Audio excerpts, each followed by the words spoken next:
if we don't do something that we're passionate about, then my question is, what's the point? We all have one life. It can be quite short. I don't know if I'll be dead tomorrow, right? Things, and there's always the unknown. So if you realize that your life can be short, you just live it to the maximum and follow your dreams, follow your passions. I think that's important.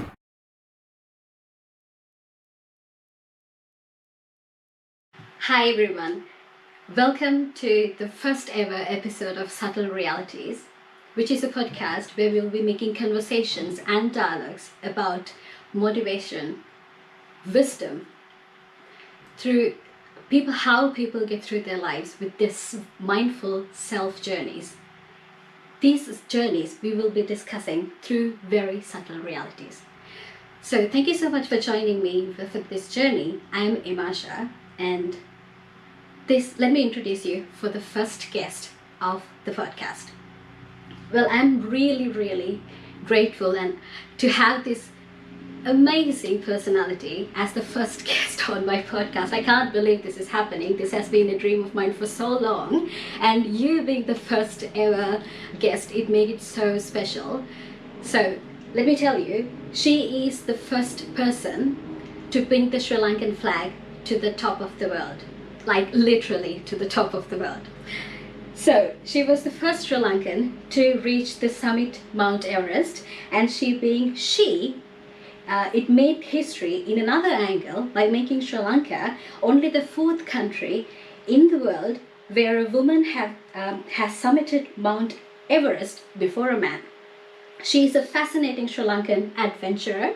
She's a professional rock climber, mountaineer, and a motivational speaker. Not only that, she's a feminist who has been a women's rights activist for over 15 years and is a consultant on gender and sexuality. So it's just not one, it's so many things. The conversation is going to be very interesting. There are so many things I'd love to talk about.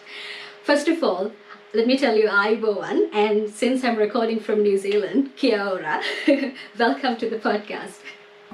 Aibowan, Emasha, and kia ora. Is that how you say it? Yes. Okay. So I didn't even have to say the name. So this is none other than Jayanthi Kuru-Utumpala. I am so grateful. You just accepted my invitation to be on this podcast, which was not even existed at that point. And let me tell you, I didn't even have a name by then. I was still in the morning. I was figuring out, should I go with this name? So finally, So finally it's everything settled, and I'm so grateful to have you. So how's life going?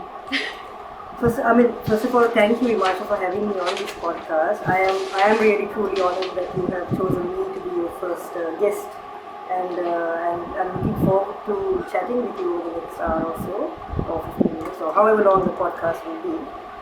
But thank you really. It's really a pleasure and honor for me to be here sharing any kind of story about this journey with you. The pressure is all mine. So I think we can dive in directly to the experience, talking about Mount Everest, reaching the summit of Mount Everest. But this happened like May 2016, like 5.5 years ago, right? It's a long time ago. Yeah. And how does it feel now? Have you come back to reality? Like, is it still feeling like a dream? Actually, it still does feel like a dream sometimes, because it's so removed from anything we are used to, especially living on an island, a tropical island, where we have no snow and we have no ice. Where we have no snow and no mountains, no ice mountains. Yeah. So it really feels quite surreal. Sometimes I have to look at the photographs and remind myself that actually this did happen 5 years ago. Because living in Sri Lanka, there's greenery everywhere. We've got warm weather. We're sweating all the time. Even in the hill country, it gets cool, but not too much. But yes, I can't believe 5 years have passed. It's been quite a journey since I returned as well.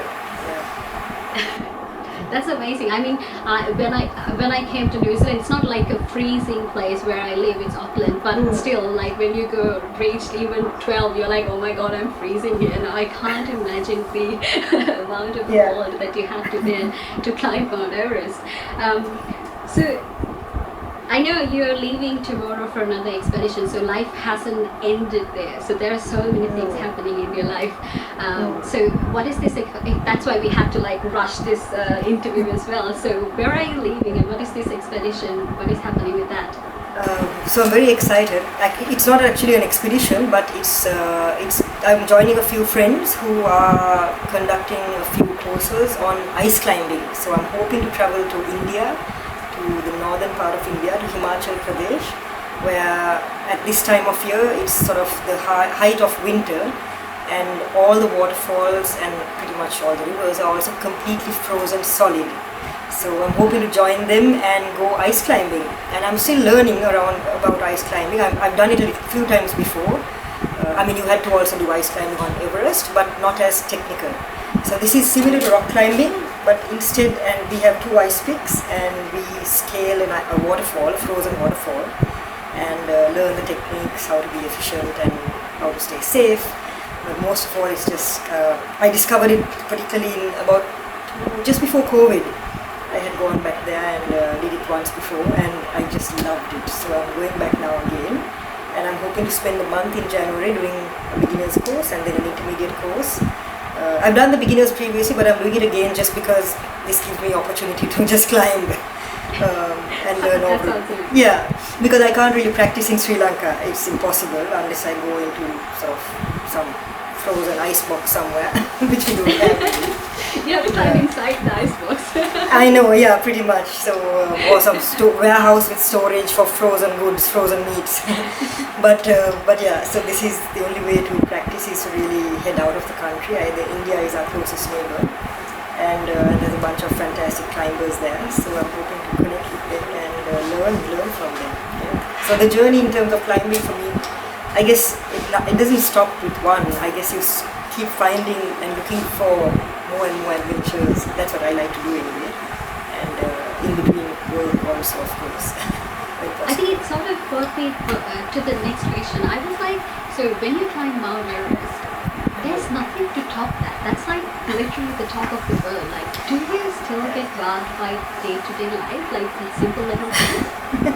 No, of course. I mean, a lot of people say this, but I feel yes, it is the top of the world, but it's the entire experience of climbing and coming down and being alive and being happy to be alive as a result. But it doesn't mean, I have mundane day-to-day tasks also, and I do work in a completely different field. My professional life is not in mountaineering or rock climbing. Actually, it's only a hobby.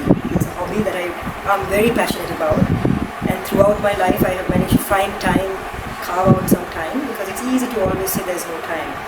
But if there is something that you enjoy doing, it's very important to carve out some time that you find to do that, because for me that's something that gives me a lot of peace and a lot of joy and pleasure, and just keeps me happy and keeps me going even with my day-to-day work. So yeah, and there are many other mountains to climb, and waterfalls and rocks, so it never ends. And like in our previous conversation, you mentioned that you would love to come to New Zealand. It's like paradise for a mountain. Oh my gosh, yes, absolutely. I've heard about. I know that there's a huge rock climbing scene there. Lots of crags, and I've seen like scenery in New Zealand. It looks beautiful. One day I would love to come there and spend a considerable amount of time. Yeah, beautiful. Yeah.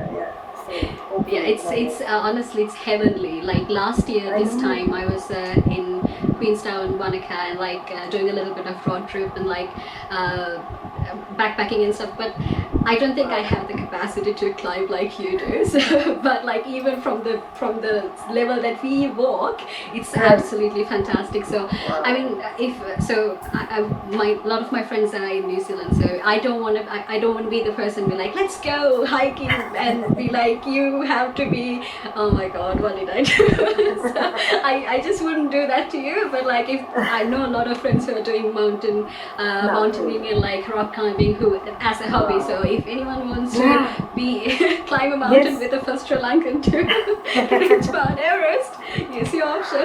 So you can just call her. And I will call you when I'm there one day. And please, I would love to meet your friends and hopefully go climbing with you. I even rock climbing. I actually do love rock climbing even more than mountaineering. So definitely, I'll do that when I'm there. Call you up. That sounds For awesome. sure. Just please Yeah. let me know when you're here. I would love to do that. I mean, I would love to pick up new hobbies every year. So I will try to do that for a while. Yeah, If one give it of a my go. friends Yeah. would try to make me go to, like, there's indoor rock climbing. So she's Yeah, like, yeah, just yeah. let's try with that, Yes. and then let's go to Good. the real world. Yeah. No, good. That's a good start. Yeah. Yeah. Yeah. At this time thinking, let's think about it. Yeah. So yeah, I think one of the reasons, so we were talking about a lot of how this is a hobby and not a way, like a professional way of money making. So actually, this is a question I wanted to, I actually wrote it down because I wanted to talk about that. But since it came up, I thought of asking you now. I know a lot of people, whenever you say something about, like, I want to do this, and then they're like, oh yeah, would you be earning money from that? But because, like, this generation, or like this time that we're living in, we only focus on money making. Even like as an example, when I wanted to make this podcast and like wanted to like specialize it onto self journeys, and then how people go through their lives, and like it's a lot of things, but like it's not a way to money make. It won't be easy to play. It's not a place to make money, but like I love sharing ideas and like listening to people's stories, because like sometimes it's so relatable, and when you listen to that person saying something like, oh my god, I just went through that same situation yesterday, so there's an end to it. I can just, this is the way to do it. So how do you keep your passion without having a financial mind, and like keep going, like putting so much energy into that? I would love to know about that. Yeah, I mean, you're absolutely right that people are really focused on whatever they do to really have an income through that. But somehow that's not always possible. And so I feel, in my experience, what was important was to make sure that you do your studies first, like your schooling, get your degree, do your master's also if possible, because today, even without your second, like a postgraduate degree, it's really hard to find a good job. So Yeah. first get stabilized economically, financially, find whatever work it is that you do. You need to also enjoy your job, but that's also difficult sometimes. We're not always doing our dream jobs. But sometimes you might also find you're working in a job that you are passionate about. Now, for me, when I was 23, I joined a women's rights organization simply because as a woman, I would go on the bus, get harassed all the time. Going to school, we would go by bus, right? And it was something I wanted to do, something to change that. So when I found out there were organizations working on campaigns to stop sexual harassment or to stop domestic violence, this was something I felt passionate about as a woman. And it didn't pay it didn't pay a lot, of course, initially, right? Because the local organization is not able to really give you a big salary, but it was a job that really, I guess, gave me a lot of. I felt I was doing something important and necessary, right? Even if it helped one other woman or 10 other women out there in the country. And I suppose, in a sense, I was really surrounded by very strong, courageous women who also encouraged me to do further studies as well. I mean, my family also encouraged me to do my higher studies. So that was something that I have been privileged to have, having a family that supported me to study as well. And then I think, though, my passion has always been rock climbing or hiking or mountaineering, right? And because I had this passion, I would find the time to go find some rock or a mountain or something and climb it. And so, for example, when I was working at this small organization, this local NGO, I would be, in a few years' time, they would send me on conferences or seminars to, let's say, Mexico or India or Bangkok or somewhere. And I would somehow save the per diem or some amount they would give you for your dinner or meals. And I'd perhaps eat biscuits or like cup noodles or something to save money, and use that money instead to actually go somewhere, even to an indoor climbing gym or a crag to do rock climbing, and just find the time, because a ticket, I could never afford to buy a air ticket, but I was sent on a conference. I would manage. So then I would take a few days of leave, and go do that. But I wasn't doing it because I thought I could earn money from rock climbing one day. No, but it just makes me happy, and I Yeah. love doing it. And it's not easy when you're young to spend time on hobbies because you're constantly thinking of how do you keep earning more and more and being stabilized. But I think there is a fine balance, because if we don't do something that we're passionate about, then my question is, what's the point? We all have one life. It can be quite short. I don't know if I'll be dead tomorrow, right? Things, and there's always the unknown. So Yeah. if you realize that your life can be short, you just live it to the maximum and follow your dreams, follow your passions. I think that's important. But you have to balance it out. You can't be without a job and just only doing your hobbies, because you can't sort of live off your parents for the rest of your life, or live off someone else. I feel that especially as women, it is important to be independent and financially independent, particularly, so that That's you can spend on your own hobbies and your own travels, and not be dependent on anyone at all. So yeah, I think it's just important to balance it. But you can't always focus on doing something just to earn.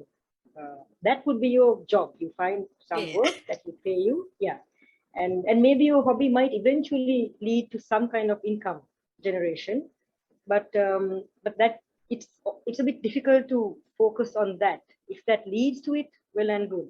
Now, I never imagined I would ever become the first Sri Lankan to climb Everest. That was not my dream. My dream was simply to climb Mount Everest. That's been a personal dream since I was really young. But I never imagined it would be possible. Neither did I think I would become the first person that happened the way it did. And I'm really thrilled and honored and privileged that it did. But my dream was really just to climb this mountain, because I love climbing. Simple reason, just simple as that. Yeah. I think maybe that is why you made it up there, because you didn't have like, okay, this is a financial goal. Okay, I have to be the first person. So like, I don't care about Yeah. anybody else. I just want to be there. So like when you have that kind of a mindset, I think a little bit the universe also pushed you back. So maybe that's one of Maybe. the reasons. Yeah. Yeah, possibly. I know, because it's funny, because the Nepalis believe there's a saying, that the Sherpa community in Nepal, they say, you cannot choose the mountain chooses you. So I keep thinking, because I know many people who attempted to climb Everest on their first attempt and they failed. In fact, even on our team, there was a colleague who was, few colleagues who had come there for the second or third attempt. And I was very fortunate that Chomolungma, or Sangamartha, which is a Nepali name and the Tibetan name for Everest, that the mountain allowed me to climb up safely and come back down safely with all my fingers and toes intact, no frostbite, alive. Yeah, alive and kicking in one piece, not in multiple pieces. So I was really fortunate, and I feel, in a sense, yes, that I was given that opportunity. And for my work back home, that has really played a huge role, because I work in women's rights, and I've been working on gender equality for the past let's say, since 2003. So since I was in my early 20s, and I feel, in a sense, both things that I'm passionate about converged at the top of the mountain, Yeah. because now people are like, "Oh, you're the first Sri Lankan, and you're a woman," and they look at me and they're like, "You're so tiny. How did you do this?" you know. So it's a lot of things, and Yeah. yeah, I think it's so the journey has been quite different since I came back to Sri Lanka. Very unexpected. I mean, I never imagined publicity or press or any of that. There was no time to think of any of that. It was just Yeah. about climbing and planning for it. I didn't even know if I'll come back, but I wanted to do it. It was that kind of dream. I Yeah. think so. In a way, the journey is what counts, right? Like even in life, Yeah. so we are running towards death in a marathon and we never realize that. So like Yes. if you haven't done anything in your life, you're not giving a Yeah. time or like a little bit of a think or like a minute for the passion that you're passionate about, and at the end of the day, Mm. yeah, I have a ton of money, so what, you're going to go, right? Yeah, exactly. Yeah, there's no point having all that money and not having lived life, right? And doing Yeah, things you yeah, enjoy. that's true. Yeah, yeah, That's true. yeah, I yeah. have It's so funny many because questions. yeah, Yeah, go ahead. it's funny because even when we had to raise funds to climb Everest, and it's a costly affair, because the Nepali government charges $11,000 US per person as royalties just to climb Everest. And if you That's a want to lot of go with money. yeah, that's a lot of money. And it was important for us to go with a mountaineering company that would make sure that we also come back down safely. A company that would not allow us to climb at any cost, right? If they felt we were not fit for this journey, they would send us back down, right? So a company who didn't have a huge debt rate, obviously, because there are also cheaper companies. So the cost overall was like a huge amount, almost 60,000 US dollars per person. And we had to raise funds, find sponsors, and that was not easy at all. And I remember someone telling me, "Oh my God, you're collecting that much money. You could just buy a car and buy a house." And I mean, I didn't own a car at the time. I have a car now after I came back from Everest. But I was like, I don't want a car. I mean, I have a motorbike, but a car would have been lovely. But I still wanted to climb it. So it's also about, I guess, where your passions are and how you decide to invest time or money in that. If it gives you joy, yeah. So So actually, when that answers, like when we were talking about all these things, it so my mind is like, oh my God, I want to ask this. Oh my God, I want to ask this. Like so many things coming up. So let me start with. So you mentioned about like the mountain choosing you. So there's a lot of spirituality behind that, and I actually spent like last like 10 days in a meditation where I won't be talking to anybody, like full on meditation. So it's about like being sent, like fully concentrating on you. Like it's a lot of spirituality involved in it. So I know a lot of yogis also there in Himalayas, and I have heard of a lot of stories when I'm looking about these spiritual stories, and then the meditation techniques and all these things. So how do you have an impact of spirituality, or like did it come up there or did you have it along the way? yeah, that's an interesting question. So I'm born into a Christian family, and but what I believe also is that I feel all religions teach us the same thing. And in Sri Lanka, Definitely. we've got Christianity, Hinduism, and Islam, and Buddhism, which is a philosophy, a way of life. And all Oh, I religions love that teach you us. said that. Yes, yeah, it's not a religion; it's a way of life, right? So in a sense, what I believe is that everyone should be taught all religions, and at 18, you can choose which one you would like to follow, based on your own beliefs and understanding of, your own experience and your understanding of the world in general. And all religions tell us be a good person, do not kill, do not harm someone else, do not be violent. So all really good mantras to follow through. And for me, in a sense, what I like most is that, I guess, for me, nature is also like a religion to me in many ways, because nature does not discriminate. When That's you're true. out on the mountain, out on nature, when you're climbing a rock, climbing a mountain, the mountain doesn't say, "Oh, you're a girl, I'm not going to let you come to the top," Yeah. or "You're a guy, I will let you go." Girls, no, right? But we know that sometimes in religion, because there's also the whole human element, Mm. the problem is that humans can also sometimes say, "Oh, you cannot go to the temple at this time when you're having a period, for example, or you cannot be a priest because you're a woman, and we only have men as in the as leaders in this particular religion." So for me, that is very problematic as a women's rights activist. And these are these gender stereotypes, and I would question those. My thing is, if God created, or whoever, we were created by this being out there, and we are all equal. We are different yet equal, and we should be all treated with that same respect and equality. So for me, which is why I love being on the mountains and being in nature, even a place like Cotton Plains, I love to go camping. We've got Sri Lanka, we've got some of the most beautiful camping sites as well, and Cotton Plains is one of my favorites, because when you're in that campsite, you're actually surrounded by this entire mountain range, with the river and a little lake there right at your feet. So even on Everest, I remember, um, and those mountains are huge. The Himalayas actually, compared to our mountains, which are like little pimples, the Himalayas are just huge. It's a huge, huge mountain range, and it's amazing when you're there. It's unbelievable, the size and scale, and it's beautiful yet so scary because of the fact that every minute almost there are avalanches around you. You can see the snow coming crashing down. So it's also very scary, but it's because of the power. And so for me, I remember initially when we got to Everest Base Camp. Now, climbing Everest is a 2-month journey. And when I got to Everest Base Camp, after 2 weeks, we take about 2 weeks to reach Everest Base Camp. And then and then we have about a month where we go up and down the mountain multiple times. We do these rotations to acclimatize our bodies to the lower levels of oxygen in the atmosphere. And in that period, I remember just complaining about the cold. It's about minus 20 Celsius. So it's really cold. There is no heating. We're sleeping inside tents.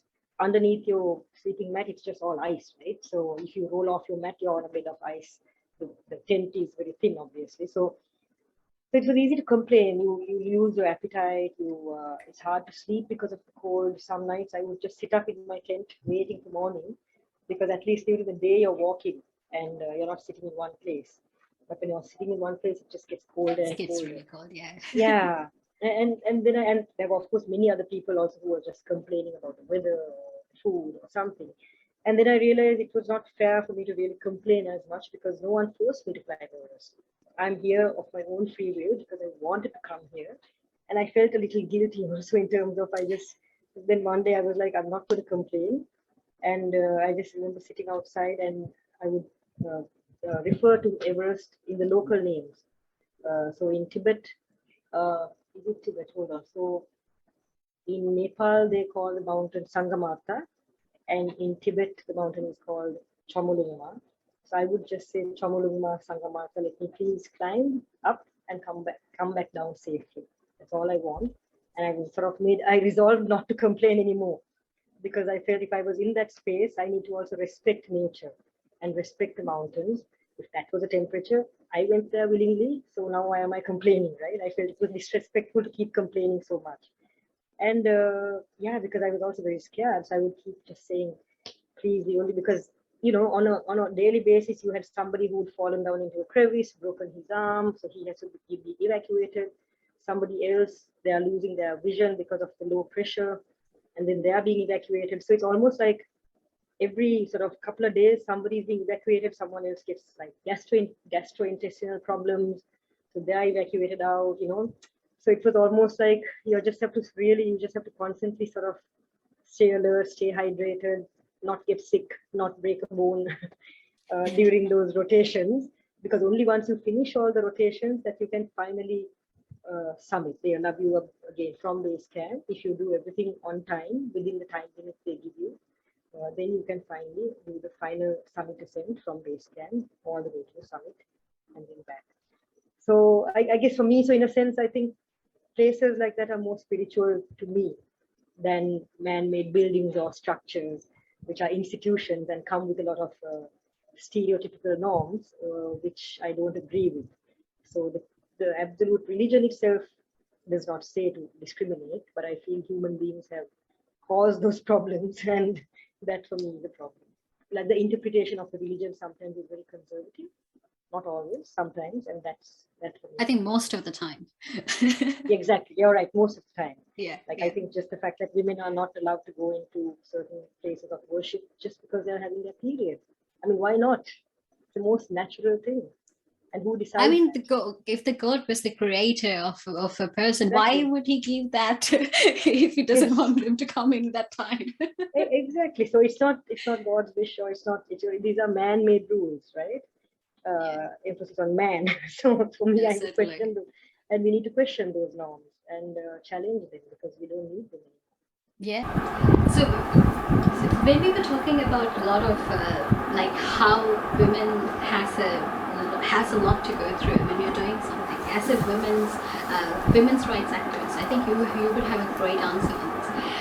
A little while ago, I would tell you the story. What happened? A friend of mine's little brother. Actually, we were having a little bit of a chat, and he asked me. So he's a blogger himself, and then he do a lot of research. He's like very interested in politics and all these things. So we were having a chat, and he told me. He kind of asked me. It's actually a question. He asked me. So Margaret Thatcher did a lot of things in politics, and a lot of she brought up a lot of laws and stuff. But if she was a man and if she did the same, nobody really would have given that much of a like, big deal, wouldn't have created that much of a big deal about it, and we say like the Iron Lady and all these things. Like, why such a fuss? And I was like, I had to think for a second before I answer, because this is like a young man who's asking me like why, and I was like, so what I had to explain to him that it's not that she's a man, that's a woman. It's actually the fact that you have more hurdles when you're doing something as a woman more than a man. So even if it's a new field, if it's a new job, or like when it comes to what you did, it's completely a different example. Like I saw you talking about one interview that there are no even the suit that you go to when you're climbing. Exactly. There are no sizes for like small little made women. Like exactly, they're not made for women. Yeah. And like I think astronauts have the same problem. So like how do we deal with them? Like we are. So a lot of women are breaking all these stereotypical gender barriers. Me, for an example, I was into debating, and I was really good at speaking and all this. So everybody thought when I finished law school and everything and became a lawyer, I was like, oh, she's going to be a practicing lawyer. She will do that. But like, I didn't want to be like fit into one role and be there. And everybody told me that you won't be allowed to go to like a foreign country because you're a girl and you won't be sent by yourself. So I was like, okay, then that's what I'm gonna do. Perfect. So like that's the motivation you need. Yeah, just about it's like if you say no, you can't, then I have to. You do. Exactly. So like how was that journey as a woman to get there? Yeah. Well, it's very similar from what you said in terms of. I remember the number of people who actually said. They commented on my size. You're so tiny. I am 5 foot 1.5 inches tall, half inch for this also. but I'm like a 13-year-old. I can wear 13-year-old's clothing, so I am small mid. I know that. But the number of people who said, "Oh, you're so tiny. How can you climb Everest?" Or you're a woman. What makes you think you can do this? Right? Nobody else in Sri Lanka has climbed Everest. So what makes you think you can do this? And like, look at you. You don't even look like an athlete, right? And then, as you correctly said, even the clothing. So there is actually no clothing in the global market, right? So now when we climb Everest, we have to get what's known as an 8,000-meter climbing suit, a down suit, for mountains above 8,000 meters. And it's sort of like a big onesie, big puffy suit. And we bought all our sort of gear in New York, in the US, the biggest market available. And nowhere in the US or Europe that you could get sizes for women. All the brands, they only manufacture this big suit in men's sizes, right? Not a single brand, and there are at least about 4 to 5 good brands, but none of them manufactured items of clothing for women. So I had to actually buy the smallest. One brand actually had a men's size that was an extra small for men. Now I'm a women's extra small, right? Yeah. So even a men's extra small is far too big for me. So it meant my sleeves were sort of hanging out. It was far too big, like it was just uncomfortable, big. It didn't fit as well and snug. I mean, when you're climbing the dead zone, your body is already deteriorating. And it really helps to have clothes that fit you perfectly, so that you are not struggling with your clothing on top of everything else, right? It's just like the PPE kits during COVID. We know the number of female staff, nurses and doctors and surgeons and attendants who struggle with the masks that are far too big, with the PPE kits that are far too big for them, because the standard size is a men's size. And they expect everyone to just wear that. So, I mean, there's been a lot of debate and conversation around that too. Even now with the masks, I mean, I have to keep double it up. Yeah, but because there's a standard norm, so so I think these are, and as you said, even the astronauts, I mean, the spacewalk at NASA for women did not happen simply because there is no space suit for a size that fitted a woman, and they had to then pause that and can postpone it for later till they had time to design or prepare the suit accordingly. So these are barriers that women face simply because of the stereotypes in our society, right? If you think about who is doing the research and development, who makes the decisions of which sizes should be out there, what is a norm that's chosen, a male, and it's not usually a Caucasian male body that's taken, right? So then everyone else is off that. Even small-made men are excluded, right? Same problem, because you're not this 6 foot regular size of a man. So that's where I think we need to raise a voice and challenge people who are manufacturing this, that we need to then also start creating gear and equipment. I mean, even crash test dummies or life jackets, in the forces, bulletproof vests also are very often far too big for women. So this kind of equipment protects your life, but if it doesn't fit you well, Yeah, it does not protect defeats the you anymore. purpose. Exactly. So it actually makes it harder for women. So the playing field is uneven, and that's something that we need to challenge and change. We, as in not just you and me as women, but everyone, right? Because these norms are actually man-made. These social norms, these gender stereotypes are socially created.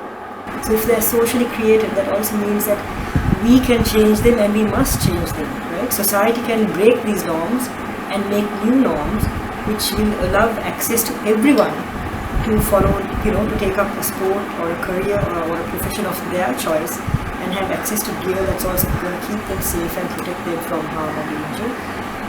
But that thinking has to come. So that's quite a challenge, and I think though it's changing, I've seen with the younger generation that more and more women are really outspoken about rights, and that's fantastic. And we just need that wave, and hopefully in the future there will be more women also included into the space, into the designing teams, right? It's very often also dominated by men. So it just means that who then decides that, and if that's where it also needs to change. So it's something that needs to happen, and it hasn't happened as yet. And as a result, women have to really struggle even more to get to the same place as anyone else. One of the things that I wanted to ask you is that, so climbing Mount Everest, or like climbing any sort of mountain whatsoever, it's not something that would come to a child's mind, especially a Sri Lankan child's mind. I have heard you have gone on a lot of sports, and like as a kid, especially in Sri Lanka, we have this like you have to be a doctor or those are the things like, so you have to be studying, so you have to be studying. And when I come here, and most of my friends, like not all of my friends, all of my friends, most of my friends are girls, but they have so many, they have their own like habits, and they have like so many things that they have to do throughout their school life. Back home, I don't think most of us have that opportunity because of the competition, and we have to be focusing on that a lot. So one of the things I wanted to ask is that, how did you choose? This was the goal that you wanted, and then how did you manage your time between education and this passion of finding something? Yeah. Okay. Thanks, Emasha, for that question. Actually, it's like I said in the beginning. In a sense, climbing Mount Everest has been one of those dreams I've had since I was about 6 or 8 years old.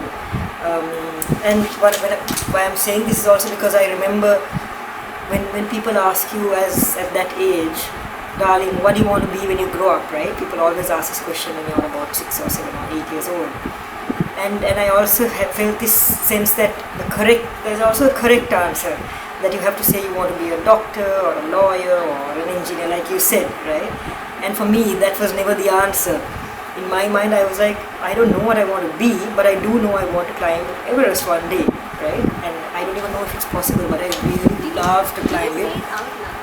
No, actually no. I actually didn't say it out loud, because I think there was always this sense of fear that that's not the correct answer. That sounded really stupid to say or silly.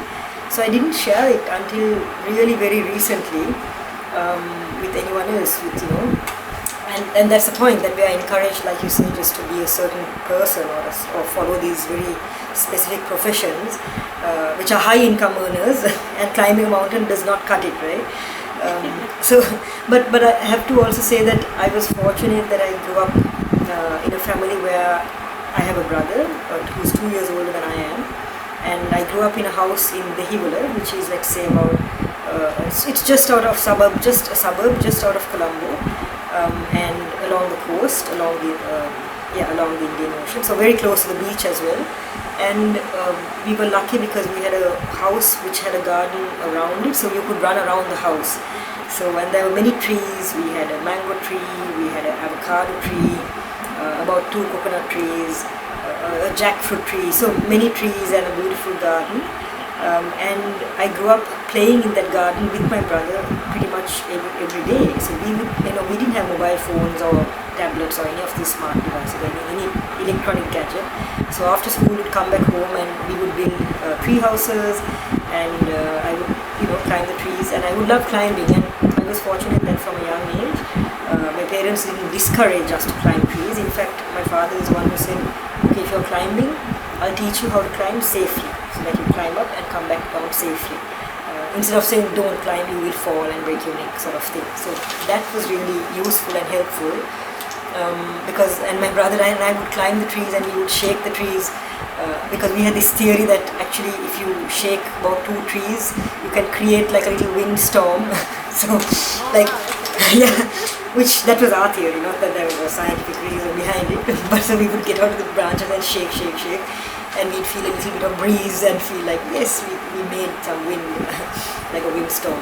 But anyway, so just to say that I think that was where my climbing began. I would climb even coconut trees without any ropes, and I think it's just because I had that space to do that. And then even like, for example, my father would go climb the roof to repair. He would do every repair. He had an engineering background, so I think if the washing machine broke down, he would be repairing it.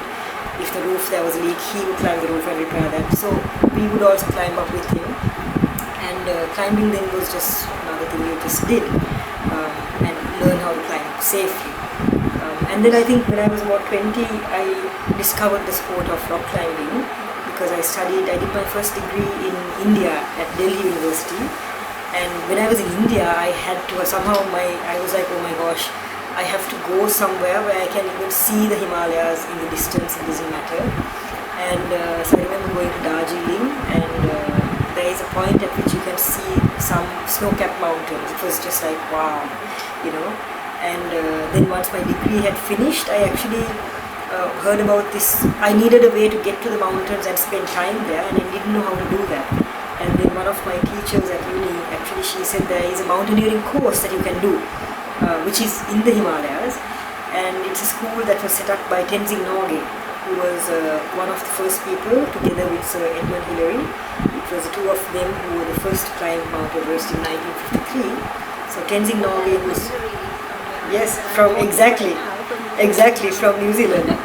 There's a whole museum and all that, right? Yeah. So Tenzing Norgay was his guide who went with him, and his teammate in that way. And there is a school that he has set up in Darjeeling just for mountaineering. So it's a 1-month course. So I rocked up there, and that was how I was introduced into mountaineering and even to rock climbing. It was a technical sort of training course for 1 month, and that really opened my eyes into this completely new world of ice climbing, snowcraft, rescuing from people from crevices, rock climbing, and also altitude sickness and how to stay alive on the mountain. So all of that. And that's when thereafter is when I discovered the sport of rock climbing, and I was like, wow, I love this sport. But in Sri Lanka, it doesn't exist. I mean, now at that time, now there is one crag we could go and climb at, but it's a very new sport here. Unlike cricket, of course, if you like cricket, there are enough places. Almost every school will have a cricket team.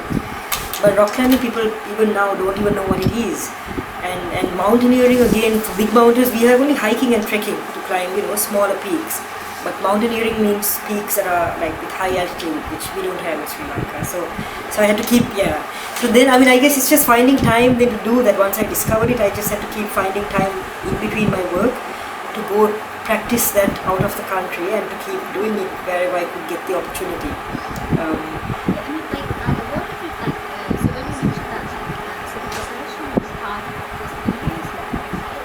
Yeah.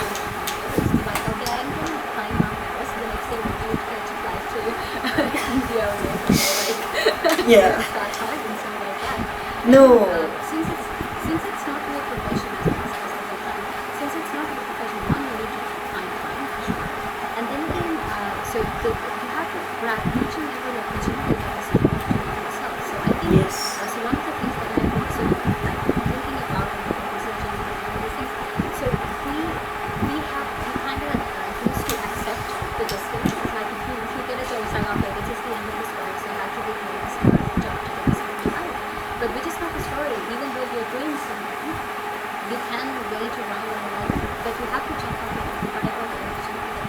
and have to have a lot of emotions.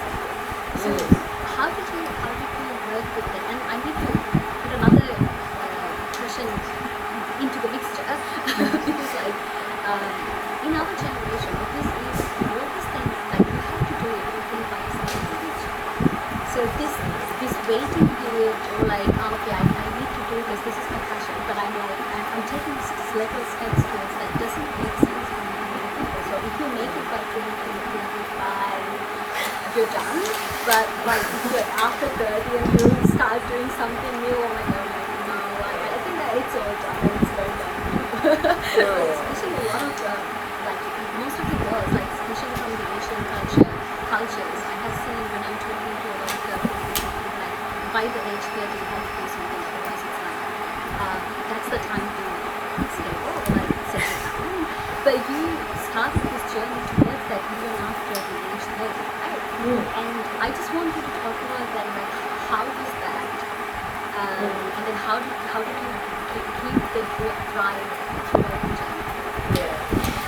Yeah, great questions, Emasha. I think, absolutely, I feel we should not really be putting limitations on our age. Age is just a number. What is it? It's just a number. And I know I think the oldest, there was a Japanese woman who climbed Mount Everest when she was 74, right? Wow. Yeah. And I know another colleague, a friend of mine who's from the US. She lives in Sri Lankan, and she's probably like in her 60s, and she's been like cycling around the country on all these like for 36 hours, 48 hours at a stretch, like amazing. That much fitness and that much passion for a certain sport. So I think age is just a number, right? So those are the norms again that you have to sort of challenge and question. If someone says you have to do something by 30, ask them why. Why do you need to do that? Life doesn't end at 30. Rubbish in life. Every year is a new adventure, and we will have opportunities, and we have to find those opportunities. They don't fall into your lap, so you have to make them happen. Now for me, I worked at this organization for 10 years, the one I joined when I was 23, and I only left when I left to do my masters in the UK. And in that period I was very fortunate that I would be sent overseas for meetings, as I said earlier, and every time I went I would take at least 2 days of leave somehow, even no pay leave if I had to, just so that I could go and find like, okay, where's the rock climbing space here? Go do that, right? Or like when I went to Buenos Aires for a meeting, I took a 14-hour bus, overnight bus, just to get to the Andes, because for me a mountain range like the Andes is beautiful, and I went and did rock climbing there. When I went to Spain also for another conference, I somehow spent a few days extra, I had to hire a car, drive on the right side of the road, which we're not used to here.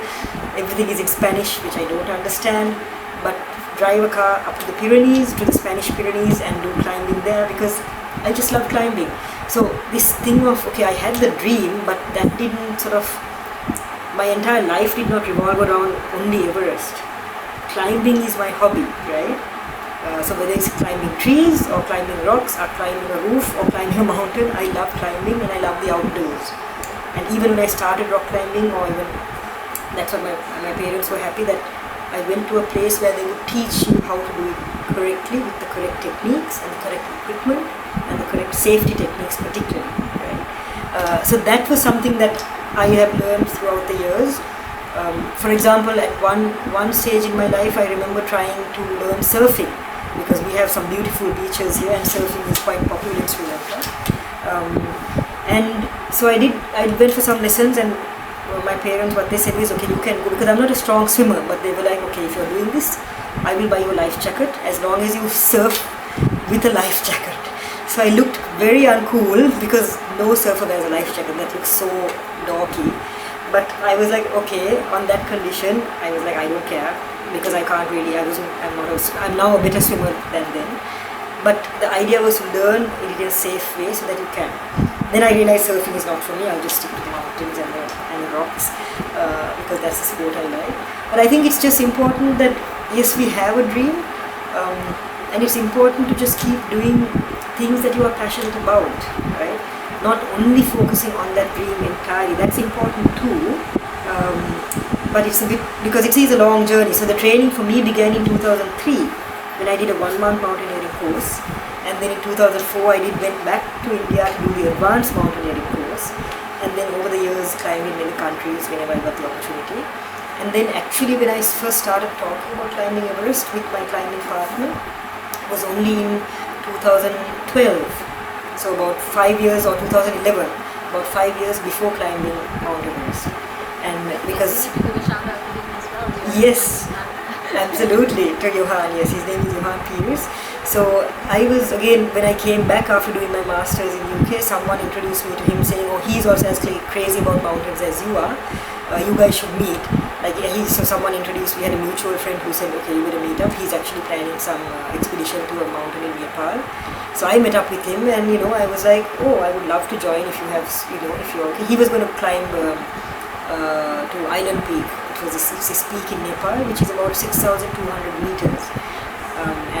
So I joined him on that expedition, and that's when we hit it off in terms of, I told him, because you could see Everest in the distance when we were climbing Island Peak, and I told him one day, I really would like to climb this, what do you think? And then he actually said, yeah, why not, let's give it a try. And that's when our friendship started, and so, he's a hairdresser by profession. So every month I would go sit in I would go for a haircut to him, for a trim, and we would chat about it and talk about it. Okay, shall we climb another mountain before that? So then we thought of climbing Kilimanjaro with another few friends 2 years later, and then we started training together. So that was when actually this dream was sort of began to take some shape and form of, okay, there's somebody else here, because I knew it was not something you could do on your own as well. I was always like, I don't know if I'll find someone as crazy as I am. So when he said yes, I was like, okay, there is someone as crazy as I am who's willing to attempt this. Because many others were like, I'll climb, but Everest, are you crazy? You're nuts. You're just going to, it's like a death wish. Why are you doing this, right? It's funny you mentioned that, because I was trying to circle around to that, because climbing Mount Everest is something, it's a very deadly experience. It's not an easy thing, and like, I know you wrote I have heard you completed your last film before. Yes. So it's like, Yeah, I did. How is that mental preparation process going? Because I remember when I turned 25, but one of the things I wanted to do is that in Sri Lanka you can get a certificate saying that you're happy to donate your the organs and eyes and everything. So that's what I wanted to do when I turned 25. So so somehow that form has to be filled out by parents. So I took it to my mom and dad, and Even at 25? But even at 25 it has been filled by parents. I know, that doesn't make sense when I think about it now. I'm like, why?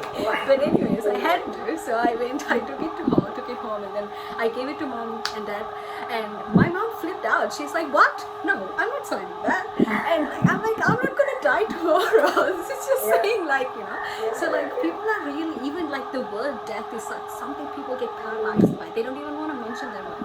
But going on this thing like the death zone, and people talk about this, and I watched the movie Everest, and I'm like, oh my god, and it released the year before you guys left. Yes, right? yes.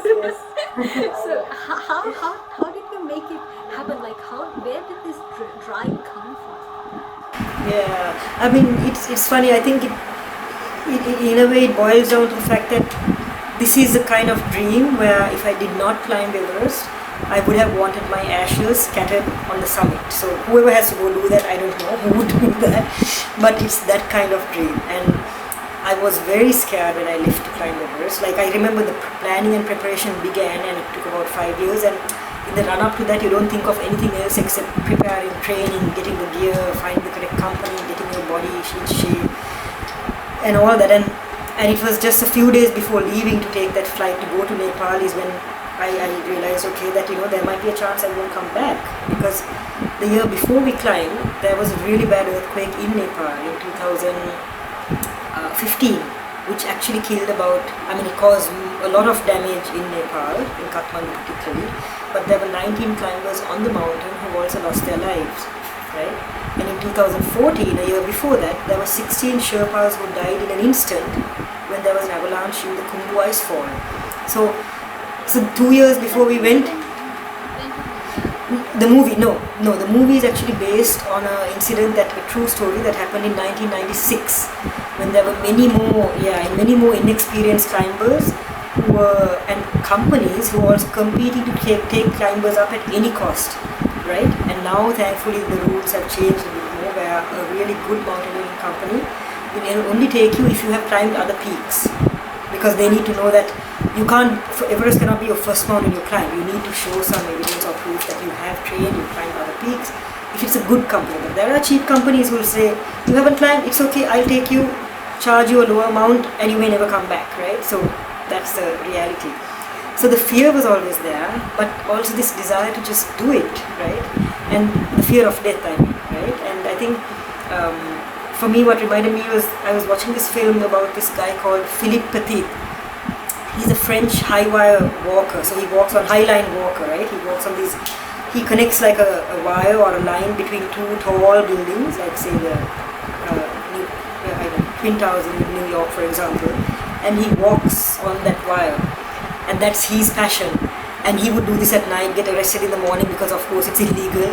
And then in this documentary, I think there was a reporter who kept asking him, why do you keep doing this? Why do you always tempt death? Right? And he's like, this is not about death, this is life, right? And for me, this is about living your life, because I could walk on the street tomorrow and get knocked down by a bus.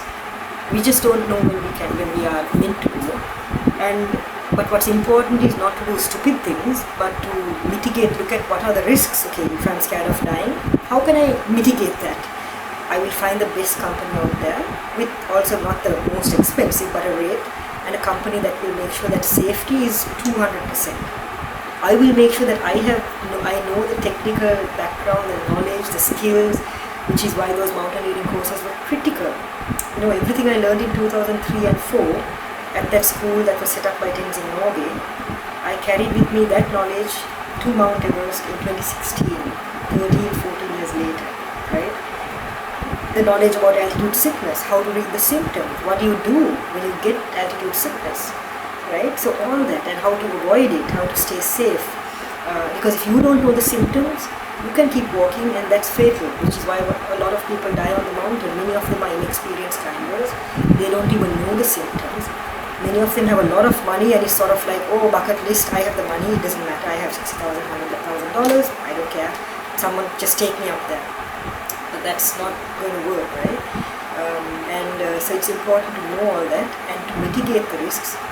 And beyond that, of course, it's hard. I guess there is a point of it at which you need to also, you need to be ready to let go of your own life. If the weather was bad, for example, I can't control the weather, right? I can do all this, but beyond that, you need to just take that leap of faith and live your life. It is dangerous, it is scary, but I guess that's what living is about. And that for example, now Johan turned back at some point when his oxygen cylinder was malfunctioning. We were not together at the time, but for some reason his cylinder seemed to have got stuck. I don't know, he was running out of oxygen, and his guide advised him to turn back. Now at that point, if he was arrogant and pig-headed enough to continue saying, no, I can do this, he would have lost his life. But it's also being able to take those decisions when you are faced by very difficult decisions.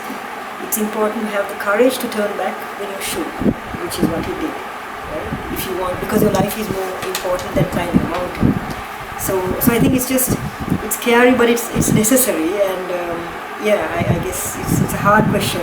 But I remember thinking, if I did die on Everest, at least I would have a fantastic view if I'm up there, because you can't really bring your body back down. So that was some sweet comfort. I'll be there. Yeah, frozen. I know, frozen body up there. I mean, it's just morbid to think about, but it was not I did want to come back alive, of course, but but I had to be ready to stay there if the worst was to happen, right? If there was a storm, for example, or an avalanche, and that it's not about turning back. You're just in the wrong place at the wrong time, which can happen on the Gall Road in Colombo. Easy, right? Life is very uncertain. fragile. Yeah. So I think life being that fragile is the disease. It asks you to be Yes, So you yes. have to live and then live this life. So Yes, yes. rather than just trying to think like wake up in the morning and then so that's one of the reasons that I want to take the so there are so many things apart from the day-to-day things that we like to experience. So challenging that, knowing that there is a necessary like a result that can have even as you said, like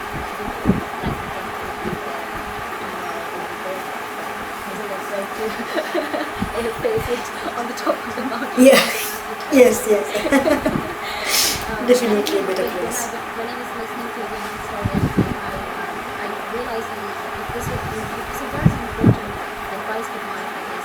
Even though I do not much, but we want to do it professionally, we should have that ego and we should have the control of our ego. Yes. To know when to stop. Yes, yes. And to accept the failure in a very like humble way. This is not the time going to happen.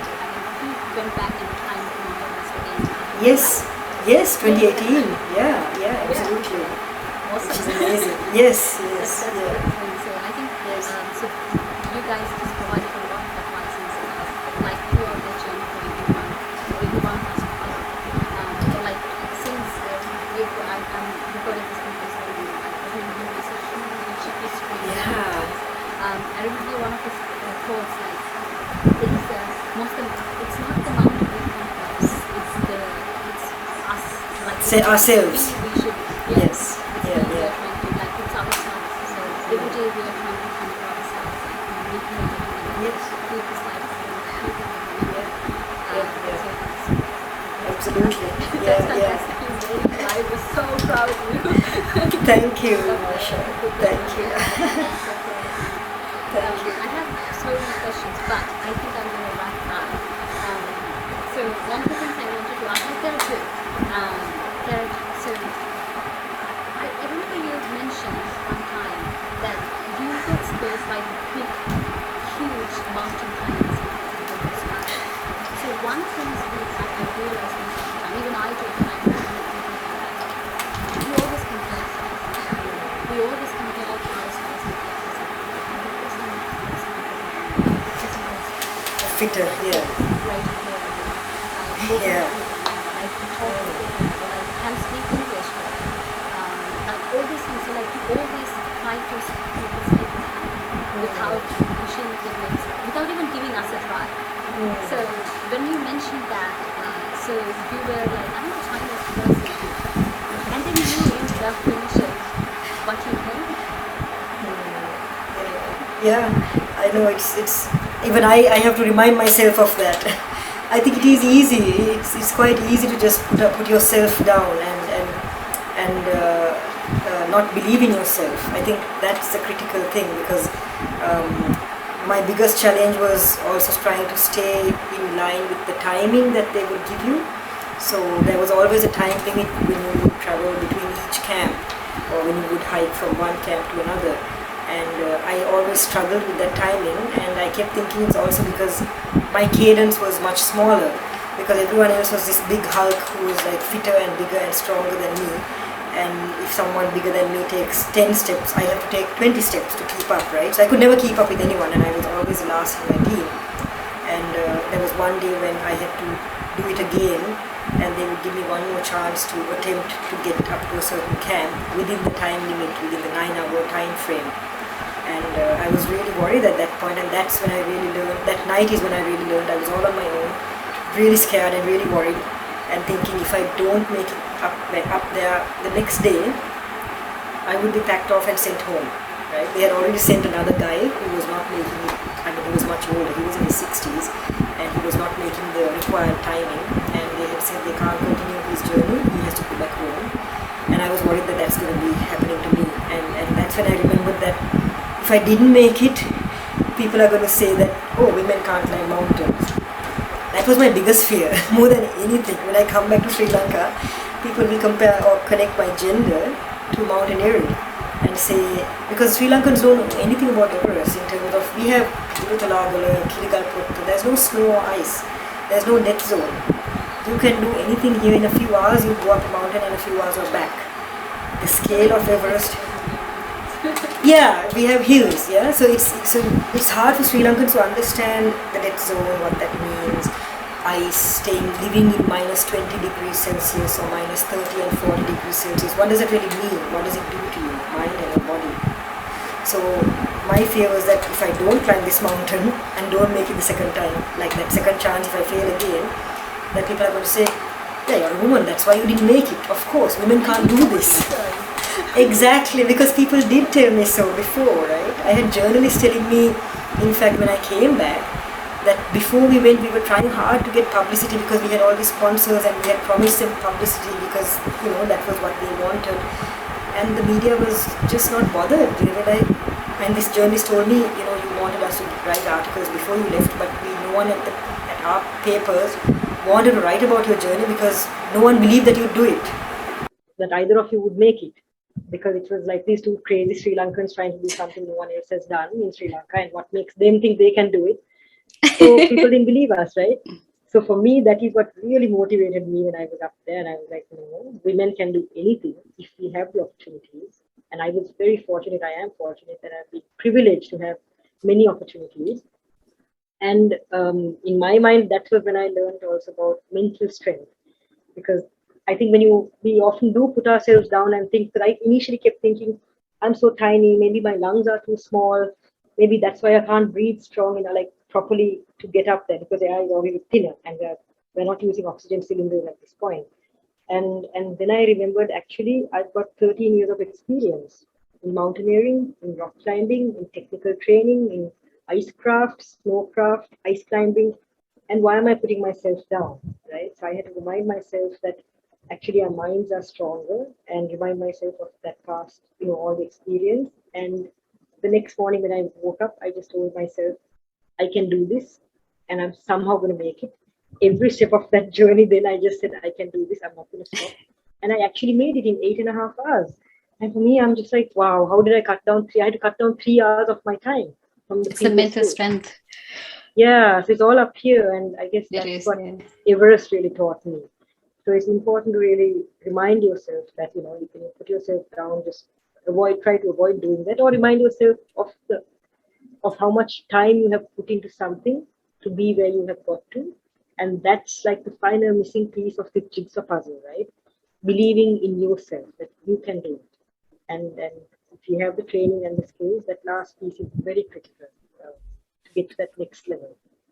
I love that. You brought like the best possible into the conversation. I know you motivated a lot of girls and boys from Sri Lanka and maybe all around the world who had a passion and who wanted to do something. And like if you put your mind to it, it's possible. So I know we are running out of time, but before I finish, I have 3 quick questions. I want like very simple answers, quick answers from you. So what was the best memory, best achievement in your life? Maybe you would want to say it's like climbing Mount Everest, but maybe it's stupid of me asking, but like, was that the best achievement in your life? Well, I think in a sense, I would say yes. Best, I wouldn't say, yes, achievement, I guess. Maybe for me, it's been more meaningful because even in my work, the climbing Everest, it's funny how that has now, and becoming the first Sri Lankan person, male or female, to do that, has linked so much with my own belief and passion and the work on gender equality. Because I feel now I can tell many other people, your gender does not matter. That as women and girls, we need equal opportunities. We need access to equal opportunities. And if we are given that access, we can also achieve our dreams, regardless of gender stereotypes. So for me, therefore, this is the most meaningful experience, I would say, in like all of my life so far, because Everest has given me that platform now to share this story of challenging gender stereotypes with many other boys and girls. Yeah. Yeah. That's brilliant. Thank you so much. And the next question: do you have an advice or a quote that you live by? Well, I actually always quote Sir Edmund Hillary, because when I do talk about climbing Everest, I do say it is not the mountain we conquer, it is ourselves. Because Absolutely. actually, you cannot conquer nature, but you can conquer your mind, you can conquer your fears, and most of all, you can conquer gender stereotypes, which means we just need to change those stereotypes and make sure that we all have access to equality. That's amazing. So, last question. If you had to say one thing for your younger self who is watching this, what would you say? I would say believe in yourself and don't ever give up on your dreams, because life is too short to give up on dreams. But most of all, believe in yourself. That's awesome. I love that. Thank you so much for joining with me. And I love Thank talking you. to you. I can keep talking to you forever. You're such an amazing person Thank you. and such a humble human being. I still can't believe that I get to interview, chat with you for this long in my very first episode. And thank you so much. I really appreciate you being here with me. It's such an honor. Thank you so much, Masha. Thank you. Yeah. Really, the honor is all mine, and thank you. And we can continue this chat when I do visit you one day in New Zealand. If I do come there to visit, which I would love to do one day, we can have a longer chat and a coffee for sure. Yeah, I absolutely love that. I'm looking forward to the day that you come to New Zealand, that I can do baby steps, you can do big steps. We somehow manage. We can do definitely. that. Yeah, a coffee and a climb for sure. Yes. Yeah. Thank you so much, Jayanthi. It's hard to say goodbye, but I have to say goodbye. Thank you so much, and I wish you all the very best for your future. And then the next journey that you're starting from tomorrow, safe flight, and then have fun, enjoy life. Thank you. Catch up soon. And likewise to you too, Masha. Take care and all the best. Okay. Thank you.